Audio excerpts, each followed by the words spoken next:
오늘은 우리가 박지원의 광문자전이라는 작품을 공부를 해볼 건데요. 여러분, 이 박지원이라는 사람은요, 이제 실학자로 유명한 사람이죠. 조선 후기에 아주 유명한 실학자. 이어서 사실 이제 역사책에서도 많이 배우는데 이제 우리 문학책에서도 굉장히 많이 등장을 하죠. 이 박지원은 이제 실학자로서 당연히 실용적인 어떤 학문에 대한 이야기를 하겠죠. 그래서 실용적이고 좀 실리적인 이야기들을 하는 것을 원합니다. 따라서 그 당시 어떤 양반이 가지고 있던 어떤 허위의식, 허구성 이런 것들에 대해서 굉장히 치를 떠는 사람이에요.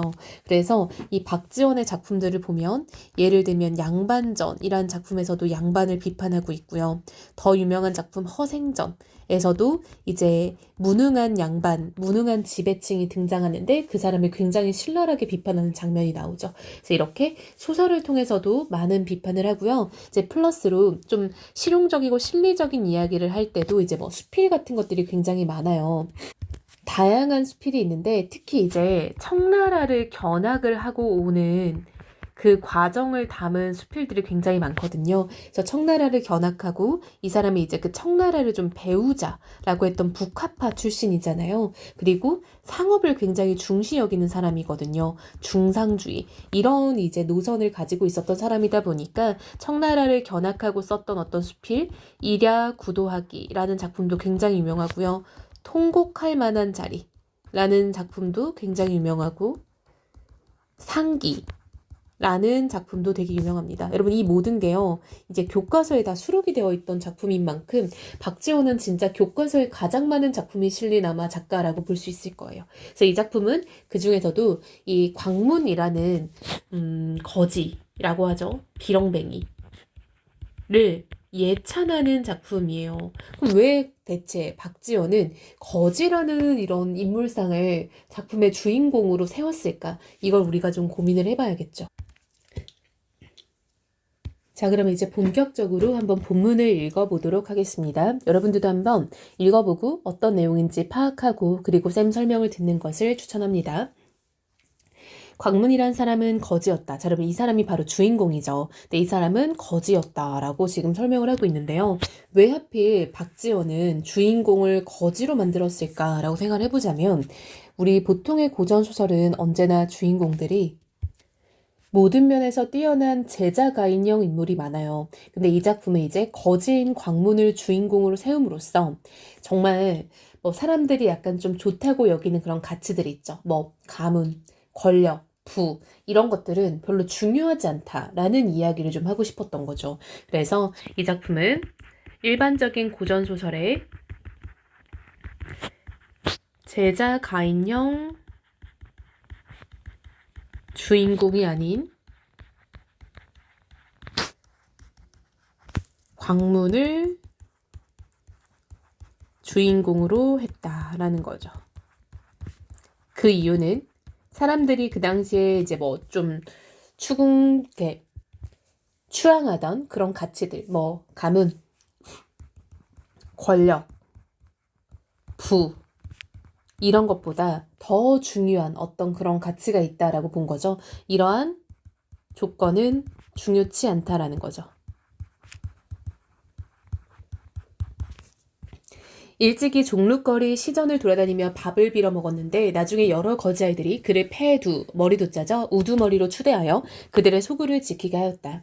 하루는 날씨가 춥고 진눈깨비가 내리는데 모든 거지들이 국어를 나가고 한 아이만이 병이 나서 따라 나가지 못했다. 잠시 후 거지아이는 추위로 아픔이 심해지니 그 신음소리가 매우 비참했다. 광문은 그것을 불쌍히 여기고 국어를 나가 음식을 얻어왔다. 그가 병든 아이에게 음식을 먹이려 했으나 아이는 이미 죽어 있었다. 이윽고 여러 거지아이들이 돌아왔다. 그들은 광문이 그 아이를 죽이지 않았나 의심해서 광문을 문매질하고 내쫓았다. 광문은 밤에 엉금엉금 기어서 마을 안에 어떤 집으로 들어갔다. 그 집의 개가 놀라서 짖는 바람에 집주인이 광문을 잡아서 묶었다. 광문이 큰 소리로 말했다. 나는 나를 해치려는 자들을 피해서 온 것이지 감히 도둑질을 하기 위해 온 것이 아닙니다. 만약 영감님께서 믿지 않는다면 내일 아침에 시전에 나가 밝혀드리겠습니다. 그 말이 매우 순박해서 집주인은 마음속으로 광문이 도적이 아님을 깨닫고 새벽녘에 풀어주었다. 광문은 고맙다는 말을 하고 거적대기를 하나 얻어서 집을 떠났다. 하지만 집주인은 끝내 이상히 여겨 그 뒤를 따라 나갔다. 그는 여러 거지들이 시체 하나를 끌고 가 수표교 다리 아래로 버리는 것을 볼 수 있었다. 광무는 다리 안에 숨어 있다가 시체를 거적대기에 쌓아 짊어지고 몰래 떠나더니 서쪽 교회의 무덤 사이에 그것을 묻고 울면서 무어라고 중얼거렸다. 이때 주인이 광문을 붙들어 사연을 물으니 광문은 전의 일부터 어젯밤의 사안까지 모두 이야기했다. 주인은 광문이 의로운 자라고 여겨 그를 데리고 집에 가서 옷을 갈아입히고 그를 후하게 대우해 주었다. 그리고 그를 약박을 하는 부자에게 추천해서 고용살이를 하게끔 해주었다. 자, 여러분, 여기까지 하나의 이야기가 지금 소개가 됐는데요. 자, 이 부분의 이야기를 보면요. 이게 안 되네요. 자, 여기서 지금 우리가 일화 하나를 볼 수 있었죠. 자, 근데 뒤에 일화가 여러 번 나오거든요. 그래서 이거 1번이라고 해볼게요. 이 일화를 통해서 우리가 알 수 있는 건 뭔가요? 그쵸? 광문이 굉장히 착한 인물인 걸 알 수 있겠죠. 즉, 광문의 어떤 성품을 드러내주는 일화가 하나 나왔어요. 죽은 거지 아이를 시체를 그냥 다른 거지들이 버렸는데 그거를 이제 얘가 짊어지고 가서 무덤을 만들어주는 걸 보면서 아, 굉장히 착한 사람이다라고 생각을 했었던 거죠. 자, 이제 두 번째 일화입니다. 한참이 지난 어느 날 약방 부자가 문 밖으로 나가다가 자꾸만 돌아보며 다시 방에 들어와서 자물쇠를 살피고 문을 나서는데 기색이 심상치 않았다. 자, 여러분. 왜 이렇게 계속 자꾸 돌아보는 걸까요? 그쵸? 광문을 의심하는 거죠. 내 거를 손대는 거 아니야? 하면서 계속 의심을 하는 거죠. 그리고 돌아와서 매우 놀란 표정으로 광문을 노려보더니 무언가 말하려다가 안색이 변해서 그만두는 것이었다. 광문은 진실로 아는 바가 없는지라 매일 묵묵히 지낼 뿐 감히 이유를 묻고 떠나지를 못했다.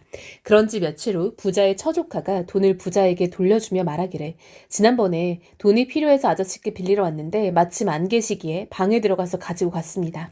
아마 아저씨께서는 모르셨을 것입니다. 라고 하는 것이었다. 이 말을 들은 부자는 광문에게 매우 부끄러워하며 사과했다. 왜요, 여러분? 이 사람은요, 돈이 뭔가 없어졌는데 그거를 지금 광문일 거다라고 의심하고 있었던 거죠. 광문을 의심하던 마음을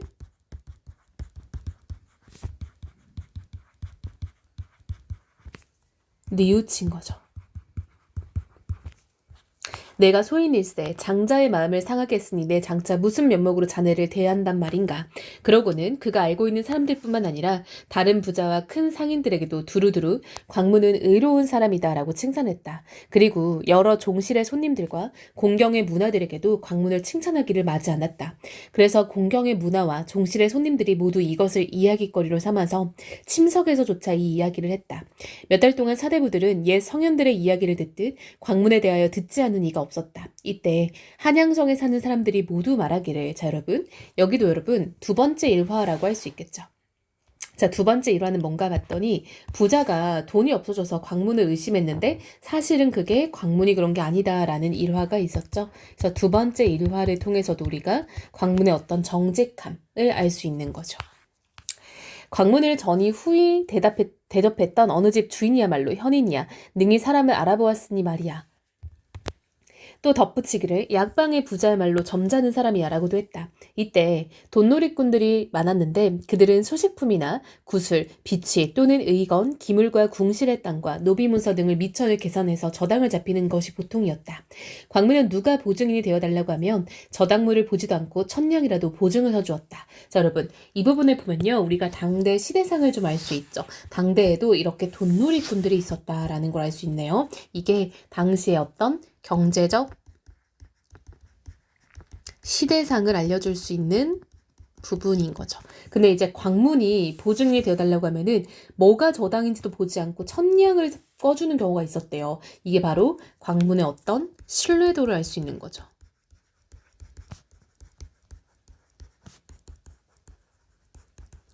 광문의 인물을 보면 생김새가 매우 추하고 말솜씨도 그 말투는 사람을 감동시키지 못하며 그 입은 특히 넓어서 두 주먹이 들어갈 정도였다. 그는 또 만성놀이를 좋아하고 철개춤을 잘 추었다.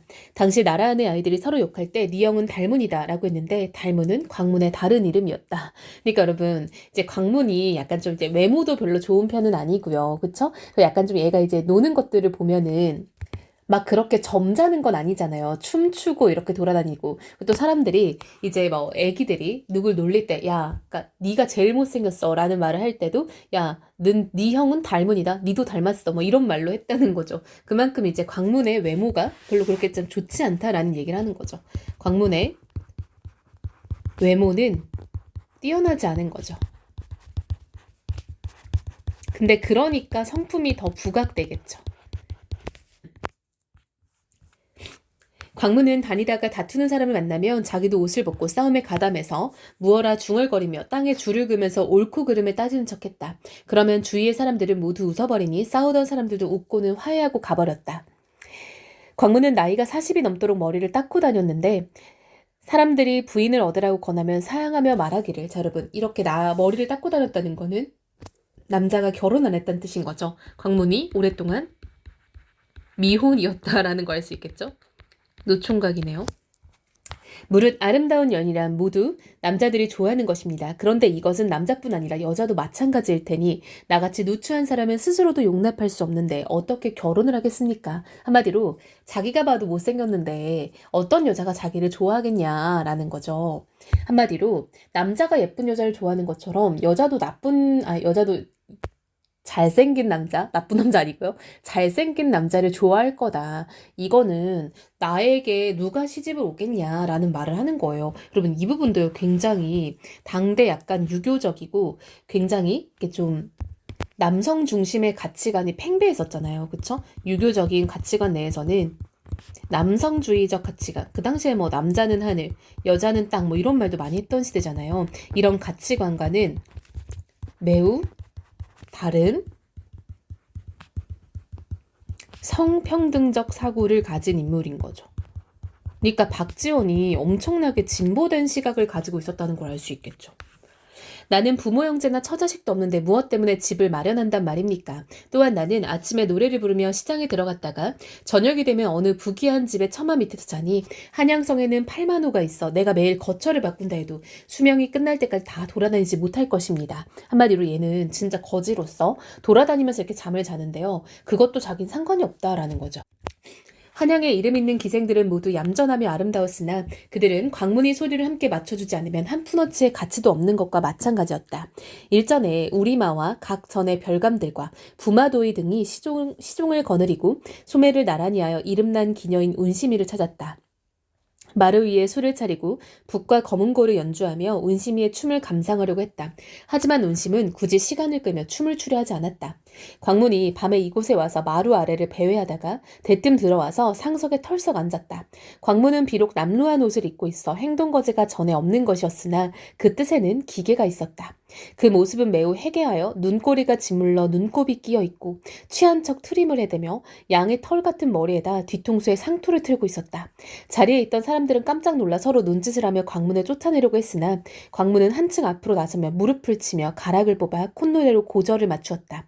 그러자 운심이가 즉시 일어나 옷을 갈아입고 광문을 위하여 칼춤을 추니 사람들은 크게 즐거워했다. 그들은 다시 광문과 벗이 되기를 청하고는 떠나갔다. 지금 여러분 이런 부분을 보면요. 이제 그 광문이 약간 그 뭔가 외모도 추하고 가진 것도 없지만 사람들은 이렇게 광문의 어떤 그 인간됨에 감동하는 그런 부분들이 많다라는 걸 알 수 있어요. 그래서 광문의 인간됨에 감동을 했다라는 거죠. 자, 여러분 이 이야기는요. 당대에 이제 뭐 잘난 것도 없고 가진 것도 없는 거지인 광문이라는 인물을 통해서 박지원이 약간 이제 좀 긍정적으로 여기는 가치관을 좀 얘기를 하고 싶었던 거죠. 이 작품은 한문으로 쓰인 한문 소설이고요. 이제 이러한 광문이라는 인물을 통해서 그 외의 인물들을 비판하는 풍자소설적 성격이 있습니다. 그래서 이 글은 제제 광문의 삶을 통해 이 작가가 바람직하게 여기는 어떤 가치관에 대해서 지금 얘기를 하고 있다라는 걸 알 수 있겠죠. 그래서 이 작품은 어떤 정직하고 신이 있는 광문의 삶에 대해서 예찬을 하는 거고요. 그리고 이 광문이라는 인물을 통해서 당시에 광문과 반대되는 인물들이 판을 치는 팽배한이라고 할게요.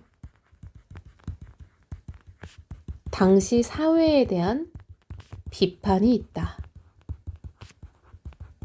라는 거 알 수 있겠죠. 자, 그래서 이 거지라는 이런 주인공을 이제 제시함으로써 굉장히 좀 파격적이고, 그리고 아까 쌤이 말한 것처럼 굉장히 이렇게 좀 선진적인 인식도 있다라고 했었잖아요. 그래서 이런 것들이 이제 좀 박지원이 가지고 있는 어떤 진취적인 사고, 역시 실학자이다 보니까 당대에 약간 좀 이제 줄을 이뤘던 성리학적 가치 이런 것들에 좀 반하는 의견들이 좀 있는 거죠. 그래서 어렵지 않게 작품을 정리할 수 있으니까 친구들도 읽고 어려운 부분은 좀 체크해서 질문을 해보면서 정리해보면 좋을 것 같습니다.